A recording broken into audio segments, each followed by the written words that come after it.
Nakon ozbiljnih sukoba migranata i policije u Španiji, u kojima su stradale 72 osobe, postavlja se pitanje kako se Srbija bori sa migrantima. Prvo mislim da je ovo vrlo loše što se dogodilo u Španiji, zato što to pokazuje sve slabosti svih nas, to nama ne može da se desi. Ne bih da ga objašnjavam zašto, mi smo ozbiljna država i tačka.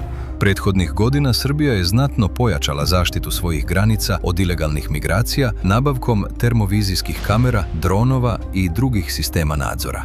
Također, hapšenjem kriminalnih grupa koje krijumčare migrante smanjuje se broj ilegalnih prelazaka, što je jedan od prioriteta bezbednosnih službi, a premeštanjem migranata iz pograničnih područja sprečeni su sukobi, mahom oružani, između krijumčarskih grupa.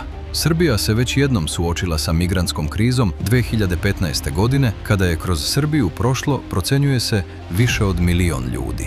Posle poplava imali smo taj talas migracije kad su Hrvati zatvarali granice prema nama i sve drugo, ali mi smo sve to izdržali, imali jedan dostojanstven odnos, ne progoneći ljude, ali smo jasno rekli Srbija nikada neće biti parking za migrante, završena priča, uprko svim njihovim lažima. Kako se sprema Srbija, kako je potpisala Srbija u Irskoj nešto, i sve su lagali. Znate li koliko sam komentara čuo što nisu izvadili mitraljez i pucali?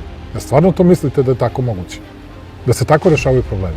Problemi se rešavaju ozbiljnim, čvrstim granicama, ali se rešavaju i time što ćete da imate dovoljno dece, dovoljno radne snage, dovoljno svega. A to da rešavate mitraljezima, sramota je to što neki misle da to tako treba. Evo ćeš pucaš u dečaka od 12 godina, 15 godina. Pa, Ja ne mogu. bilo koji. Ja ne mogu.